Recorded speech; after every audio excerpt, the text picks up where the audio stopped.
Hola, estoy con la compañera María del Pilar Guadalupe Frech López. ¿Cómo estás, Pilar? Hola, bien, Fernando. ¿Y tú? Yo también, muy contento, Contento también. emocionado de empezar clases en este nuevo semestre. Estresado también, Es un mil semestre pendientes muy y especial. muy especial. Oye, vamos a platicar un poco de lo que hicimos la semana pasada para dar a conocerle a profesores y alumnos lo que encontramos, que parece ser, bueno, no sé si coincidas, parece ser que es información súper rica, súper fresca y muy muy acoplada a nuestra institución, o sea, como muy especializada. ¿Te parece? Me encanta la idea, sí. ¿Recuerdas un poco la metodología?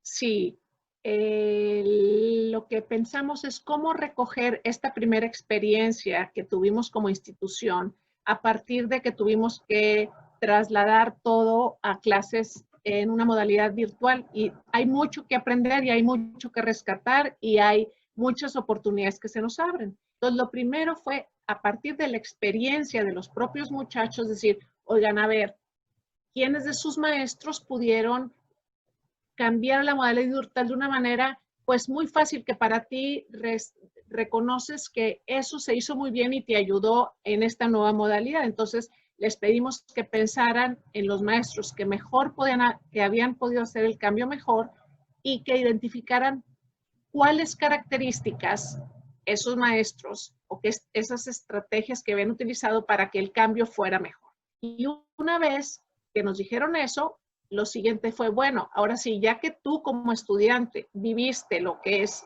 tener clases online, tú, ¿qué le sugieres a los maestros? Queremos escucharlos, queremos tener la voz de los estudiantes. Y Excelente. entonces ellos, de manera muy abierta y sin ninguna opción que elegir, fueron diciéndonos sus recomendaciones y hay muchas coincidencias muy valiosas que pueden, si las tomamos en cuenta, podemos enriquecer nuestra práctica educativa. Qué padre, muchas gracias, Pilar. Entonces vamos a la pregunta uno. La pregunta uno Ujú. fue, ¿qué estrategias utilizaron los docentes que en tu opinión mejor adaptaron sus clases a la modalidad virtual? Y vamos a Ujú. los resultados. Una, dos, tres. Tan. Bueno, teníamos mucho más opciones.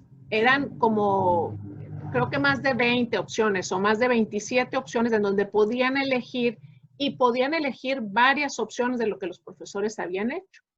En esta tabla que estamos compartiendo están como esas estrategias que más del 50% de los estudiantes mencionaron que sus profesores que mejor adaptaron las utilizaron.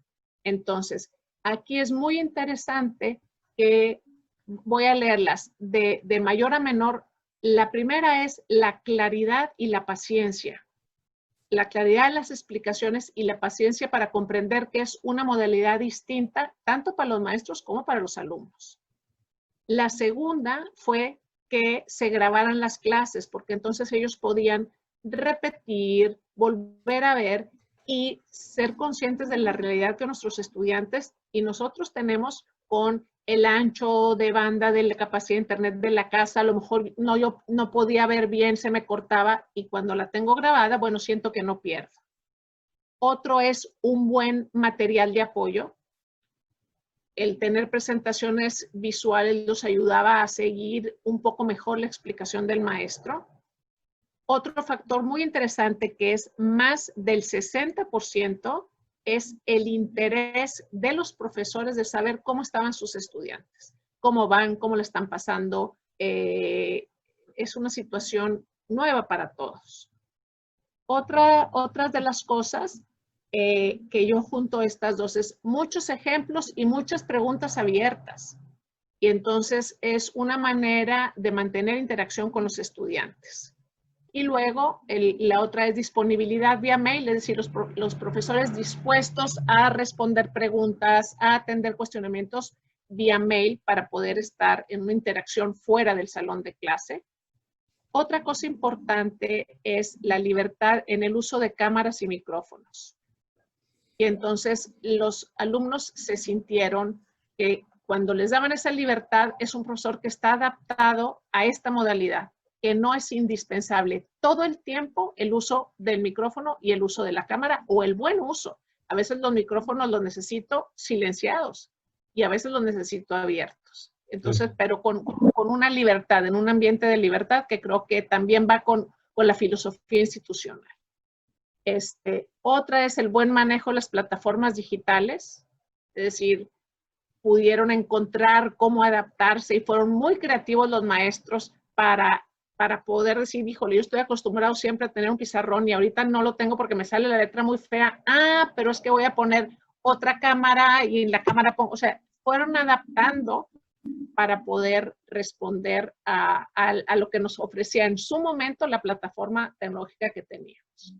Otro es un sistema de evaluación y calificación flexible, porque era una nueva realidad. Y por último, un diálogo intenso con uno o varios de los estudiantes, que está relacionado, si se fijan, con el tema de las preguntas. Entonces, en esta gráfica, donde está esa como una imagen como de un laptop, son estrategias que dependen de la tecnología. Entonces, si se fijan, no todo depende de la tecnología, es más tu labor docente, estrategias de un buen docente, independientemente. Claro, más bien es al revés, que casi nada depende de la tecnología. Es bien interesante que la calificación de los que mejor se adaptaron no fue porque era el que mejor manejaba la plataforma, está mucho, muy arriba eso. Claro. Ahora, parece ser que si yo quisiera ser de los grandes, si yo quisiera ser de los buenos, de los famosos, de los memorables, pues tendría que hacer 4 o 5 cosas y no mucho más. O sea, si explico con mucha orden y claridad, proporciono muchos ejemplos, soy muy interactivo a través del uso de muchas preguntas, con un buen material de apoyo, prácticamente el 90% de mis clases está hecho. Y del lado humano, interesarme genuinamente por su salud física, mental, familiar, etcétera, parecería ser que es la clave para que un profesor sea de los buenos en esta temporada. Claro que A la sí. luz de nuestros alumnos, los usuarios de la enseñanza.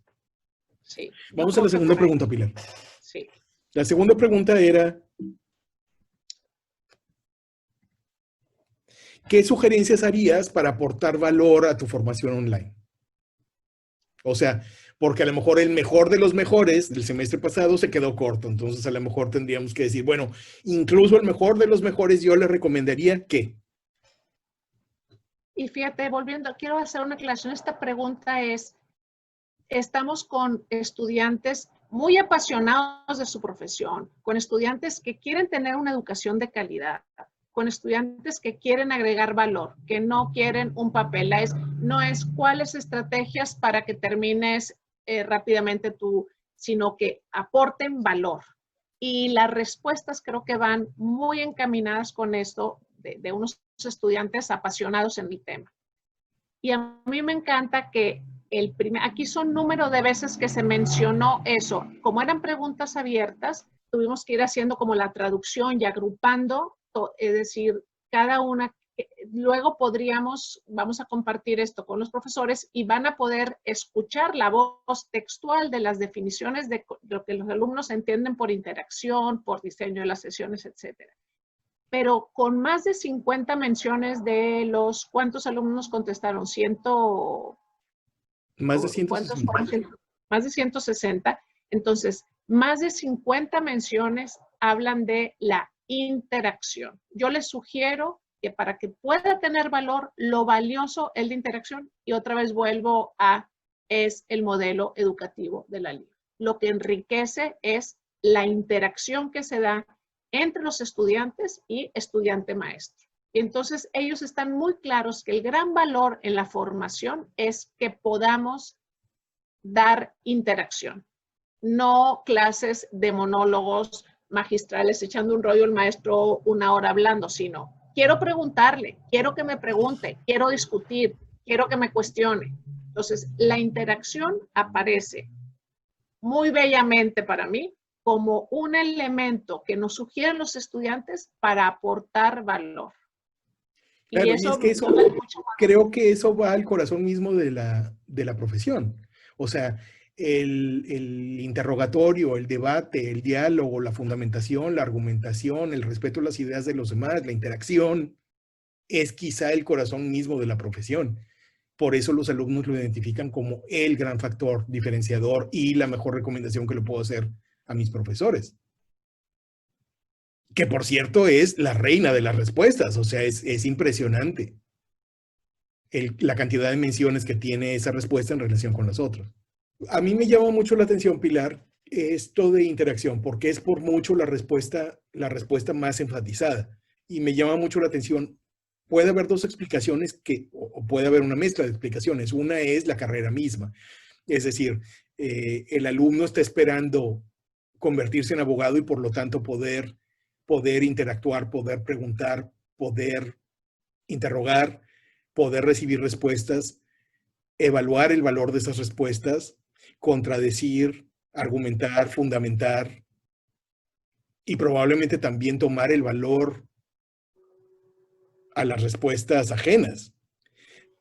Una segunda explicación sería meramente educativa, que la interacción me lleva a un aprendizaje más activo y el aprendizaje más activo es el que quieren nuestros alumnos, o una combinación de estas dos respuestas, es decir, la educativa más la jurídica que nos lleven a que interacción sea por mucho la respuesta más importante.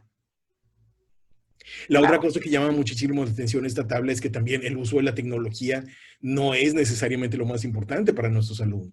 Es decir, ellos están esperando profesores excepcionales, que por cierto hay un video sobre profesores excepcionales en este mismo canal. Ellos están esperando profesores excepcionales y solo un pedazo pequeñito de sus cualidades los haría excepcionales. Lo demás es interacción, el orden, la estructura, el diseño de sus sesiones, el material de apoyo que utilicen, que creo que también, como tú decías hace rato, va de la mano con otras. O sea, una clase interactiva necesariamente lleva un material de apoyo, no un monólogo. O sea, un profesor loco que llegue ahí sin programa a empezar a hablar, creo que es lo más detestable a la luz de estas respuestas. No sé si nos quieres explicar un poco más porque te robé la palabra. No, nada más porque es a lo mejor un poco difícil de entender y nosotros sí tenemos las respuestas de los muchachos. El diseño de las sesiones va encaminado a eso, o sea, el profesor hace descansos, hace cortes, es decir, los muchachos identificaban que las sesiones estaban muy bien diseñadas en cuanto a los manejos de los tiempos. Es decir, había explicación, nos daba un receso de 10 minutos, tenía muy claro, pero habla de lo mismo, de un profesor que planea su clase, que yo creo que es aquel video que nos dices, no hay un secreto, pero sí muy bien planeado, con el objetivo que quiero lograr, cuánto tiempo voy a dar. A eso se refiere el diseño de las sesiones. Y a mí me llamó mucho la atención la sugerencia de las lecturas previas. Es decir, un estudiante que nos diga, dame lecturas previas, yo ya quiero llegar preparado, ¿para qué? Para llegar al punto número de arriba de la interacción. Es decir, yo ya quiero estar preparado para poder discutir y poderte preguntar y decirte que no entiendo. Entonces, me llamó mucho la atención como un alto nivel de madurez de los muchachos de decir, necesitamos lecturas previas que tengan que ver con lo que vamos a ir a ver. Y otra cosa que me parece que es interesante, eso que le llaman contexto, que también va mucho con el estilo de los muchachos que tenemos, es cómo esto que estoy aprendiendo tiene que ver con lo que está pasando en la realidad que estoy viviendo. Por un lado, con temas de política, con temas de economía, con temas de sociedad. Y por otro lado, el complemento de también quiero cosas culturales. Y entonces me habla de decir, tenemos unos estudiantes muy particulares que nos piden esto. Y son sugerencias en su voz, relativamente fáciles para nosotros de responder y dar esa expectativa que ellos tienen para su formación de valor. Claro. Oye, Pilar, pues, número uno, muchísimas gracias por tomar la iniciativa, digerir la información, hacer un estudio tan serio de esto. Gracias también a los estudiantes que participaron, que fue un 80% de la licenciatura, que es altísimo el nivel de participación y que habla un nivel de compromiso con su propia educación para el próximo ciclo escolar. Y por otro lado, una invitación muy clara a nuestros profesores a tomar esta receta y hacer lo mejor que pueden. Ya con esta receta ya no tienen que inventar el hilo negro. Ya les dijeron lo que hay que hacer y lo que hay que hacer coincide con lo que han dicho los educadores. Muchísimas gracias. Y a lo mejor sería muy bonito bonito después ver la opinión de los maestros, porque eso sería bien, bien bonito empatar. Ya tenemos el siguiente proyecto. Muy bien, seguimos trabajando. Bueno, Gracias, compañera. muchas gracias. Que estés bien. Hasta luego.